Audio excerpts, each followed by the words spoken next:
help us? I suggested weakly. Oh, I'll help myself to you, alright?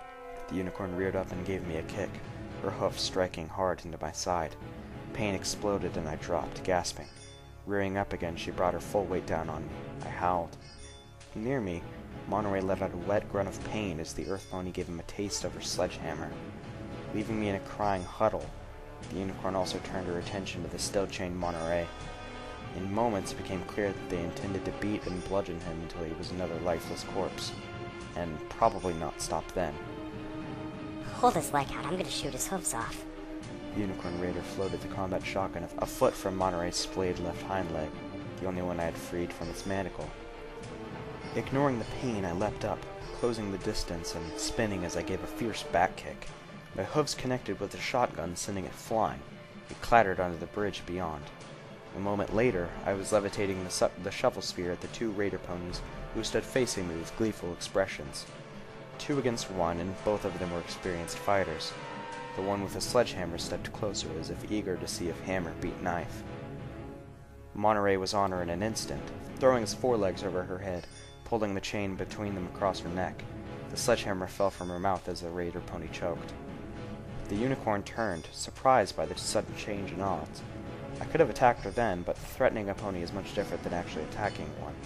I wasn't sure I had it in me to slash at another pony to draw her blood, to maim, or possibly kill. The unicorn kicked up the fallen sledgehammer and turned to face me with it, murder in her eyes. And suddenly, I found it very easy to thrust the shovel spear forward. I was no longer struggling with following through on a threat. This was survival. Self-preservation is instinctual, it clears away the moral hesitations, and while I did not have the fighting skills of my opponent, I did have an advantage all of my own. Sats. Aided by the targeting spell of my pip-buck, I sent the spear slashing across her knees, hobbling her. A second slash, this time across her face, relieved her of her weapon. The third would be a killing blow. Except, I wasn't ready to do that. Not yet. Instead, I swung the spear around, cracking her across the head with its handle, hard enough to splinter the wood. The unicorn raider fell at my feet unconscious. I looked up. Monterey was standing, chest heaving, over the body of the earth pony raider, the life choked out of her. He was staring at me quietly, then, finally, raised a forehoof, only for the chain to clank tight before we had it more than a few inches off the ground. Oh! Dropping the shovel spear, I turned on the light of my pip-buck and searched about for my screwdriver. I had lost the bobby pin. There was no chance of finding it in the dirt at night, but I had more. Once we were both free, Monterey limped slowly over to the bridge. A moment later, he returned, his horn glowing a gentle beige. Sawed-off shotgun followed him. Before I could react, he aimed it at the head of the unconscious unicorn raider and fired. Her blood began to seep across the ground towards my hooves. I watched in stunned silence as he turned and began prodding at the bodies, tugging items from them. Finally, I found my voice. "What are you doing?" He looked at me as if I was stupid. "Checking to see if they have anything valuable on them, with luck, food." I nodded, watching him move to the bodies at this end of the bridge. Looting the bodies of the dead felt wrong, but a cold, rational part of me murmured that it was a qualm I would have to get over in order to survive. And imagine how embarrassed I'd be if I starved to death out here because I'd been too shy to check a dead pony's bag for a pouch of oats or a can of old applesauce. I moved a little bit further down the bridge. I looked over the body of a dead raider pony, his face bloody and torn from Cracker's pony shoes. I started to go through the pockets of his barding, but my stomach rebelled, and I flung myself to the railing, heaving my lunch into the foul river below. A large break in the clouds brought a soft and silvery light to everything, and I could see my reflection in the water, still covered with Keiji's drying blood. And then I saw a sawed-off shotgun hovering in the air, behind my head. "I'll be taking what you have, too," Monterey Jack informed me with a bored drawl. "What?" I turned slowly to see him standing on the bridge, bathed in moonlight, his horn glowing a soft beige light. The shotgun floated between us, pointed at me. "But I just saved you." "Yeah, and for that, I'm not going to kill you." Unless, of course, you do something stupid right now. But I just saved you. Aren't you the top of your class? He said snidely. We should work together, travel together. Monterey snorted. And split our limited provisions? Go to sleep with one eye open each night, hoping to catch you while you stab me in the back? No thanks. My righteous disbelief stopped short of denial. Suddenly I was so very weary. Nodding, I lowered my head and let my 2 canteens slip free. I then backed up so we could approach them. I turned my head to start unclasping my saddlebags. I saw it on the bridge, just beyond my tail. Turning back to Monterey, my own horn was glowing, and the combat shotgun whipped into the air. For a long moment we stood there, 2 unicorn ponies on a bridge, surrounded by bodies, shotguns floating between us, aimed at each other. Moonlight shone down on us from the break in the clouds. Monterey Jack broke the silence. You're not going to use that. I saw you spare that raider.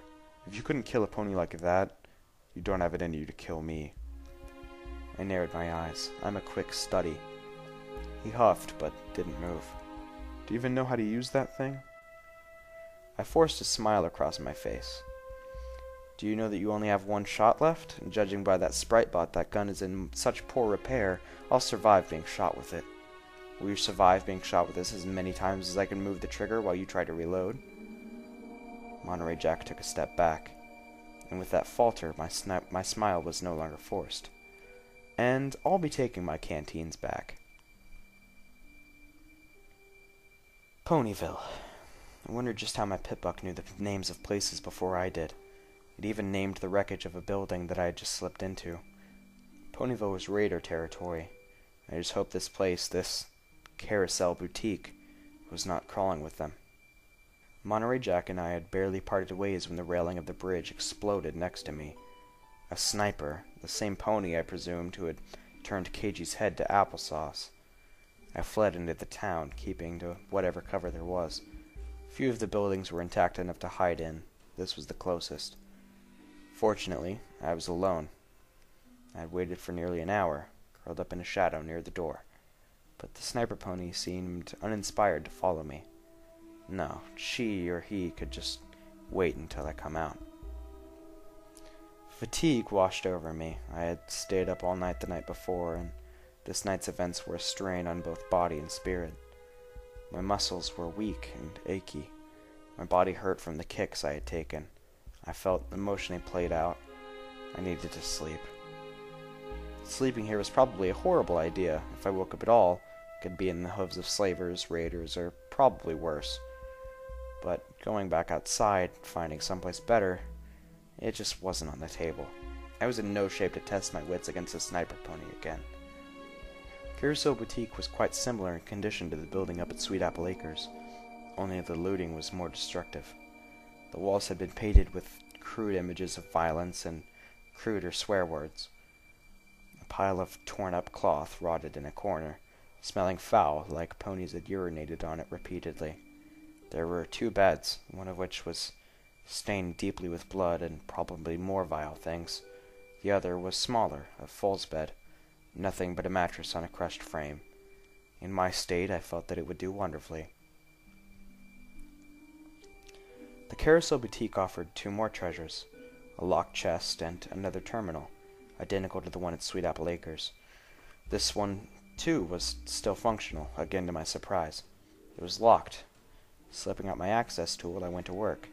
These terminals were crafted by some of the same ponies who later made the pip-bucks, and the encryptions and locks were similar enough that my tools allowed me to get partway through the security. What remained was a puzzle, finding the password within strands of code that my access tool laid bare. In my fried mental state, it was probably a small miracle that I was able to parse the code and find the password. Or probably not. The password was Apple. I laughed aloud, catching myself as I heard the volume of my own voice in the stillness of the decrepit boutique, as I realized that, beyond all realistic chance, this was the computer that the message had been sent to. With all unwarranted feeling of accomplishment, I downloaded it and let my pitbuck do the rest. Age had damaged the recording, but there was enough audible for me to recognize that same female voice, kinda sweet with an odd accent, that had many hours before revealed to me the code that had led me out of my old life and into this new and horrible one. Special instructions for Stable 2. That's my family down there. Until the poison is gone from up here, that door doesn't open for any pony. The voice faded in and out of static. Know you hate this, Sweetie Belle, but you're an overmare now. The overmare of the most important stable in all Equestria. I need you to do this for me. To keep him safe. Best friends forever, remember? The sound file died with a whimper. I had been right. There was really no valuable in a 2-century-old message. I left the chest for the morning, curled up, and went to sleep. Footnote: level up. New perk: horse sense. You're a swift learner. You gain an additional 10% whenever experience points are earned.